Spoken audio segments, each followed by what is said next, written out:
नमस्ते स्टूडेंट्स, आइए आज मैं आपको फिर से ले चलता हूं। एक्सरसाइज है हमारी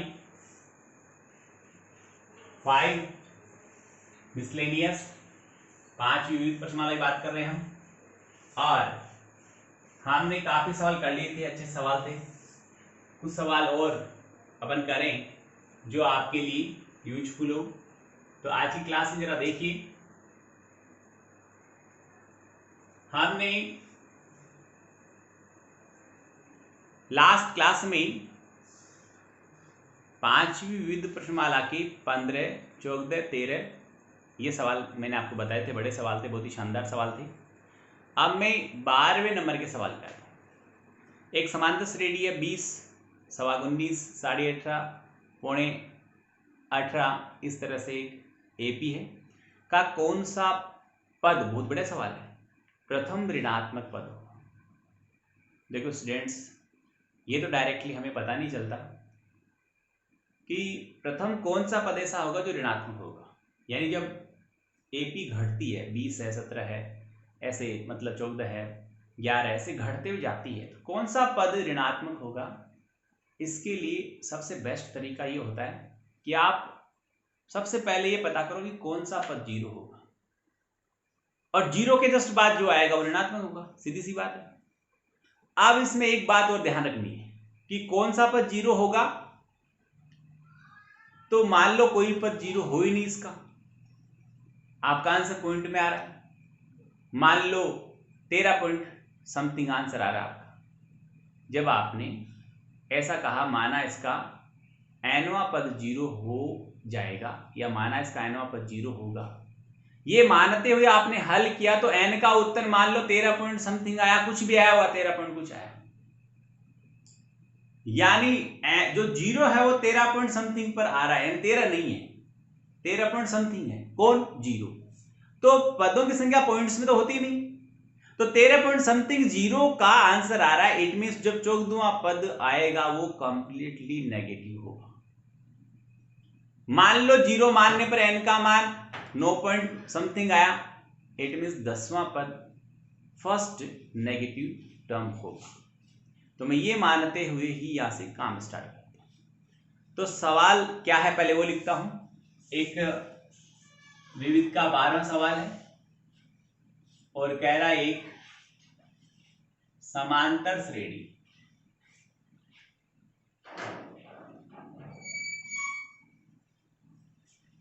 वो है 20, 19 into 1/4, 18.5 और 17 into 3/4 ... ठीक है। यहां एक वर्ड और लगा दूं तो ये पहली लाइन बन जाएगी। सवाल तो ये 12वां है, पर मैं यहां एक वर्ड ऐड करता हूं। माना एक समांतर श्रेणी का एनवा पद शून्य होता है, एनवा पद शून्य होता है। अब यहां से एनवें पद के लिए आवश्यक सामग्री जुटाएंगे कि प्रथम पद ए कितना है, सार्व अंतर डी कितना है, वो आया माइनस का 3/4, और an इज इक्वल, हमने क्या माना उसको, जीरो। an का सूत्र लगाएंगे, a plus n minus 1 into D बराबर सी। a प्रथम पद कितना है 20, d किसका है, माइनस का, कितना है 3/4, इज इक्वल क्या, जीरो। ये जो 20 प्लस का उधर जाएगा, ये भी माइनस का हो जाएगा, इंटू 3/4 ऑलरेडी पड़ा है, ये -20 हो गया, माइनस माइनस प्लस होगा, n-1 इज इक्वल 20 इंटू 4/3, और n इज इक्वल 80/3 प्लस 1। यानी ये रिजल्ट आया हमारे पास में कि 83/3, यानी 2 बार गया, 3 दूना 6 और 2 7 या 21 और ये लगभग इसके लगभग उत्तर आ रहा है। तो 27 पॉइंट समथिंग आ रहा है। इट मीन्स 28वां पद कंप्लीटली नेगेटिव होगा। जरा देख लें वापस से आराम से क्या क्या हुआ। ये भाग में था, गुणा में गया, ये गुणा में ऊपर था नीचे आ गया, ये 80/3 हो गया, ये माइनस का था प्लस में गया, 3 एकम 3 80 3 83, 3 का भाग 2 बार गया, 6 बच गया, 3 उतारा, सॉरी 2 बच गया, 3 उतारा, 23 हो गया, 7 या 21, 2 बच गया, फिर 6 6 चला गया। यानी यहां जगह नहीं, यहां लिखता हूं, आता है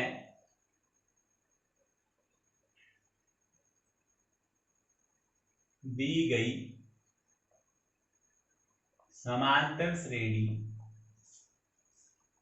का 28वां पद प्रथम ऋणात्मक पद होता है। ओके, प्रथम ऋणात्मक पद होता है या होगा। आगे चलिए, सवाल संख्या 11, बहुत सिंपल सवाल है, आप कर सकते हो 10 भी, और फिर आगे मेरे ख्याल से कोई दिक्कत नहीं। एक सवाल बहुत ही अच्छा सवाल है, वो मैं आपको बताता हूँ।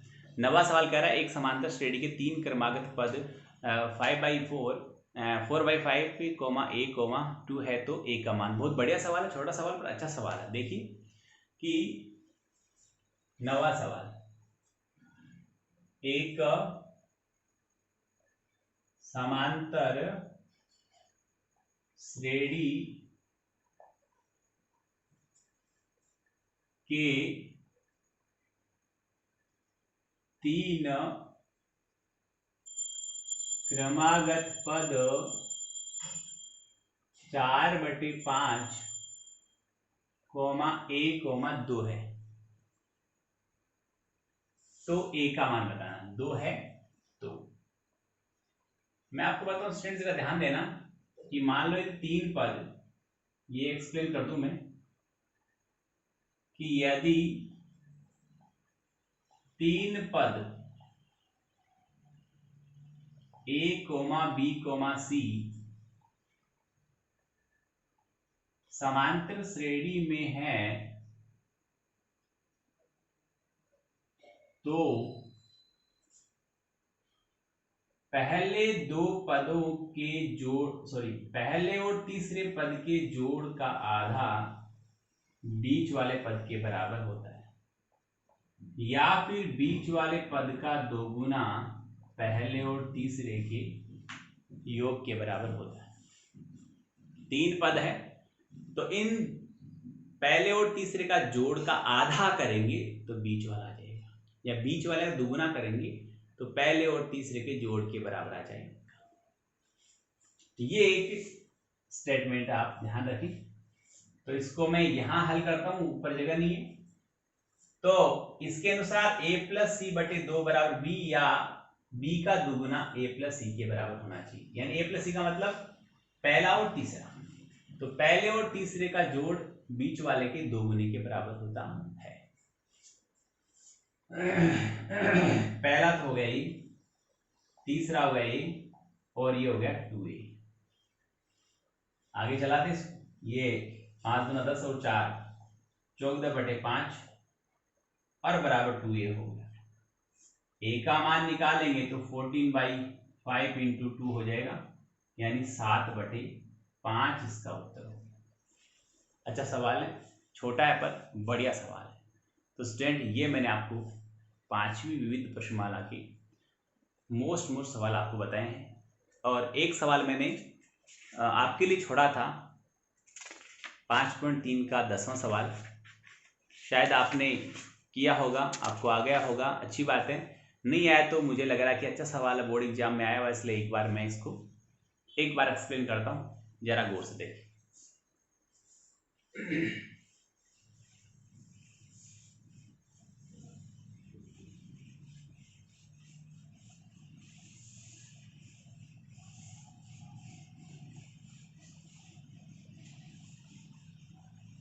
कि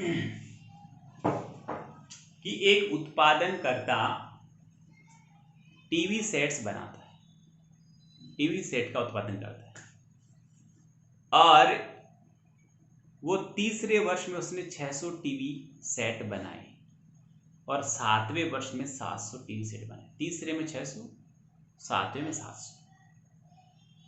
यह मानते हुए कि प्रत्येक वर्ष में उत्पादन समान रूप से होता है या वृद्धि हुई उत्पादन में, तो बताओ प्रथम वर्ष में उत्पादन कितना हुआ, 10वें वर्ष में उत्पादन कितना हुआ, और प्रथम 7 वर्षों में कुल कितना उत्पादन हुआ।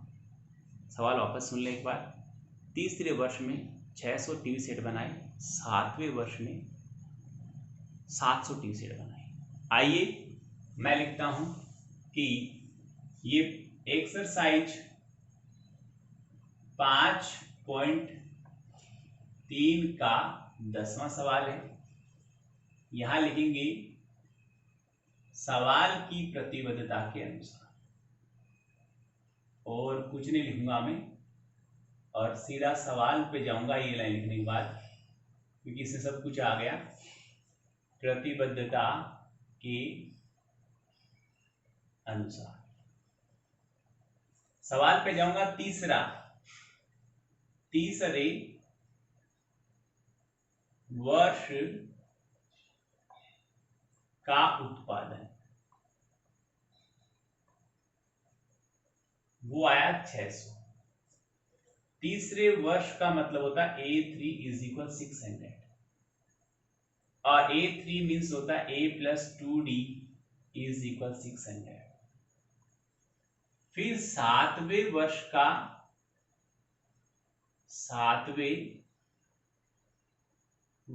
का उत्पादन 700, A7 700, A + 6D 700, समीकरण संख्या 2।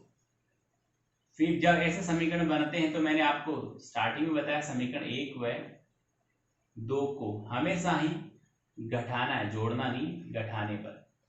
किस चैप्टर में तो हमेशा। तो यहां पर A + 2D = 600, A + 6D = 700। घटाने पर नीचे वाले पदों की निशान बदल गई, ये कट गया। माइनस का 4D बराबर माइनस का 100 आ गया, माइनस में कट गया, D बराबर 25 उत्तर आ गया। यानी प्रत्येक वर्ष 25 टीवी सेट की वृद्धि होती गई। D का मान जब हम समीकरण 1 में रखते हैं, D का मान समीकरण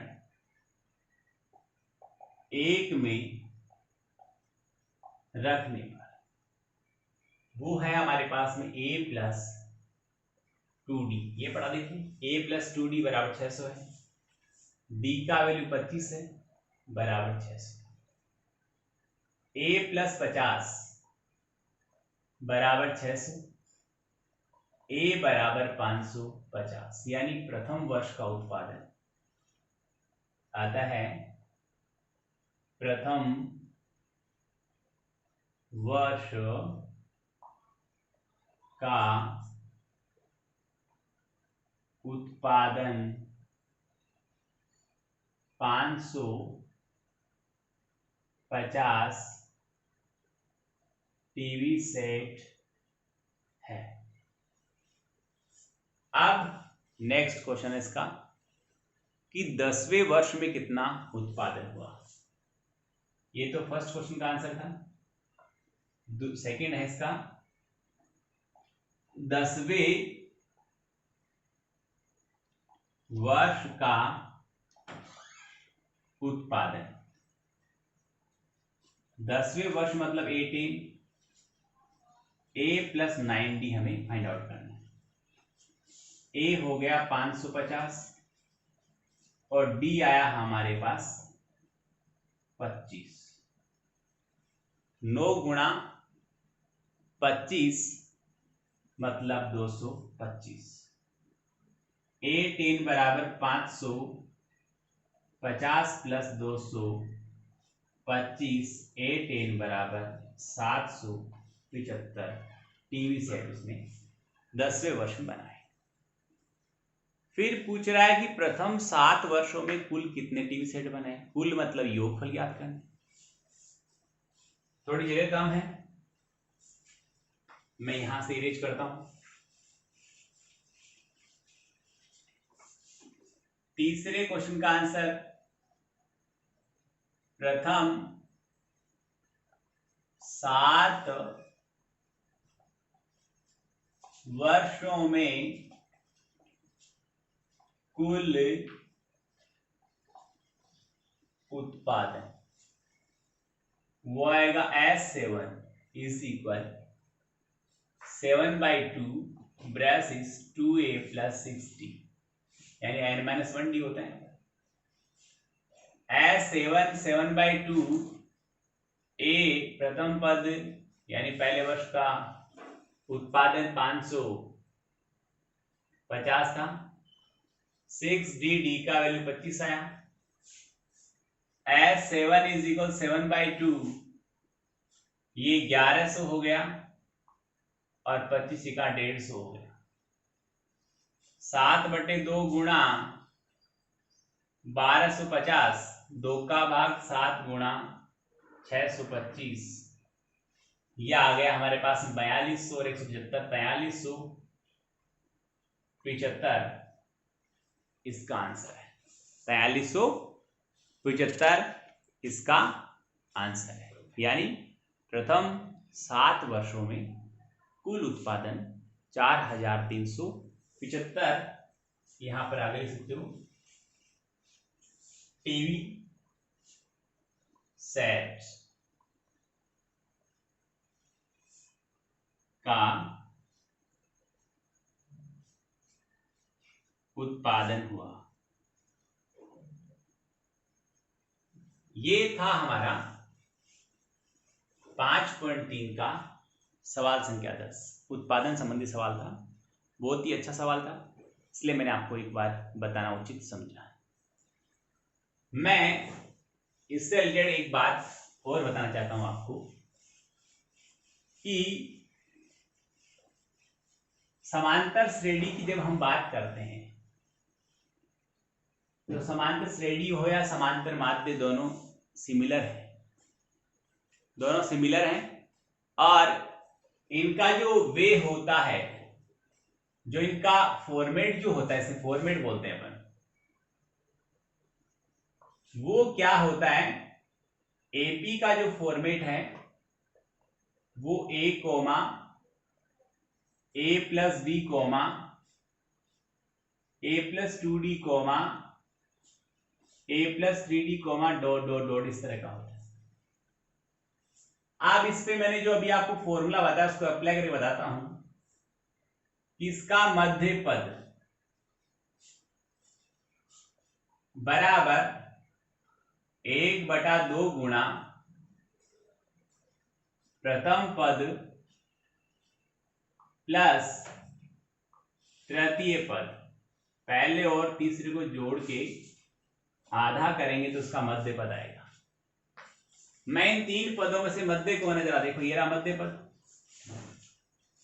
यानी a प्लस b का मान हाफ और प्रथम पद a प्लस तृतीय पद a प्लस 2d इसके बराबर होना चाहिए। मैं कैलकुलेट करता हूं, देखता हूं बराबर आता है या नहीं। हाफ पढ़ा था, ये a और ये 2a हो गया, 2d पहले से पढ़ा था, दोनों में 2 का भाग जाएगा तो a प्लस d बचेगा, यानी LHS बराबर RHS, अर्थात बायां पक्ष बराबर दायां पक्ष आ रहा है।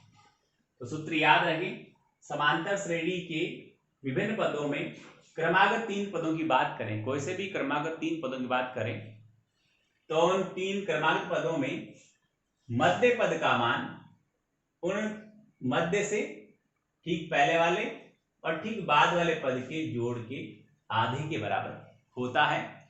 यह समांतर श्रेणी का एक प्रतिबंध है। मैंने पूरा चैप्टर 5th आपको अच्छी तरह एक्सप्लेन किया है। मैं एक बार याद दिला दूं कि हमने इस लॉकडाउन की ऑनलाइन क्लासेस के दौरान चैप्टर संख्या 4th कर लिया, 5th कर लिया, 15th कर लिया, 16th कर लिया, 17th कर लिया, 18th कर लिया। हमने 6 चैप्टर कंप्लीट कर लिए। इसलिए मैं आप सबसे रिक्वेस्ट कर रहा हूँ, आगे लॉकडाउन कितना लंबा चलता है वो पता नहीं। 6 चैप्टर हो चुके हैं, यदि 4, 5, 6 और हो गए तो इतने चैप्टर एक साथ आपसे होमवर्क में नहीं हो पाएंगे। साथ साथ काम करें, सही से काम करें, ठीक ठीक काम करें, ढंग से पढ़ें, मेहनत करें। बहुत बहुत धन्यवाद। Thank you.